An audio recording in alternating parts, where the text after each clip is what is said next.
salaamaaleykum dal leen ak jàmm ci seen chaîne Yada High Tech bul fàttee abonné waa tey dama la bëgg wan naka ngay accélérer sa ordinateur bu dee dafa yeex benn logiciel la mu ngi tudd Advanced System Care boo ko bindee Google comme nii ma koy bindee ci Google boo cliquer boo defee recherche rek moom mooy nekk premier site bu lay affiché léegi da ngay cliquer nga dugg ci biir site internet bi mu ngi tudd advancedsystemcare.com. léegi boo duggee da ngay gis ci page d'accueil bi benn bouton bu vert fii lañ koy télécharger boo cliquer automatiquement téléchargement bi dafay démarrer léegi nañ xaar téléchargement bi pare après ñu ubbi ko léegi xaaral ma tijji téléchargement bi fichier bi moo nekk nii damay def ouvrir boo defee ouvrir après installation bi dafay commencer. léegi bu ñëwee da ngay njëkk a décocher case bii nii parce que beneen logiciel lañ lay proposer genre publicité la daal léegi da ngay xool vérifier fii nii est-ce que amul beneen logiciel bu ñu lay proposer parce que ñun logiciel bii rek lañ bëgg a installer après nga def installer bii tam beneen logiciel bu ñu lay proposer la dama leen ko conseiller ngeen dindi ko ngeen installer logiciel bii rek Advanced bi rek léegi ñu xaar installation bi jeex. su installation bi jeexee itam li mu lay proposer da nga def non merci jarul ngay envoyer sa adresse email nga def non merci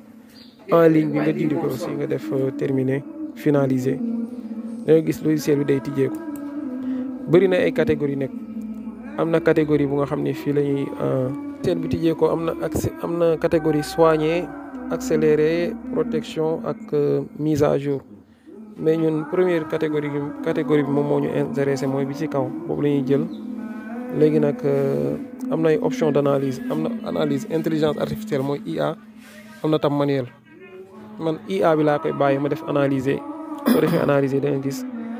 mi ngi lay afficher li may analyser des fichiers inutiles comme logiciel bi ma leen présenté woon rek am na benn lu nekk ci kaw lii nii boo ci cliquer da lay afficher ay RAM bi ak processeur bi carte graphique bi seen utilisation benn genre raccourci la. mais en même temps tamit am na capture d'écran bu mu intégré benn capture d'écran genre raccourci la léegi da ngay bàyyi ba logiciel bi def analyse complète mi ngi nii di dem baal ma accélérer affaire bi tuuti mi ngi analyser actuellement nii lii boo ko defee bu jeexee après da nga gis machine bi dina am changement maa ngi leen conseillé ngeen installer ko ci seen ordinateur surtout machine yoo xam dañu yàgg machine yoo xam ne dañu yàgg trop.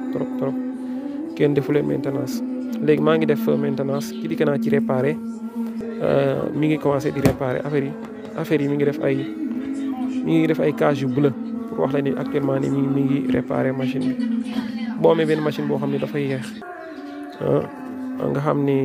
mosuloo def maintenance bi mën nga installer logiciel bii nii version gratuite bi sax c'est bon après nga lancer ko boo gisee man li ma libéré ci mémoire 94 méga la. mais bi ma ko doon njëkk a installé avant may def vidéo bi boobu libéré naa presque 1 giga yéen tamit bu fekkente ni bëgg ngeen a maintenance seen machine mën ngeen ko utiliser. mën nga ci mettre à jour say application comme fii logiciel yi fi nekk mën nga leen a mise à jour directement voilà. am na yeneen fonctionnalité yoo xam ni dina laaj incha allah ñu def ci beneen vidéo pour gën leen a xamal logiciel bi njariñ bi mu am. voilà bu fekkente ne abonné goo mën nga cliquer ci sama photo profil nga abonné wala nga cliquer ci ñaari vidéo yi nii pour seetaan suñu yeneen vidéo ba suba incha allah.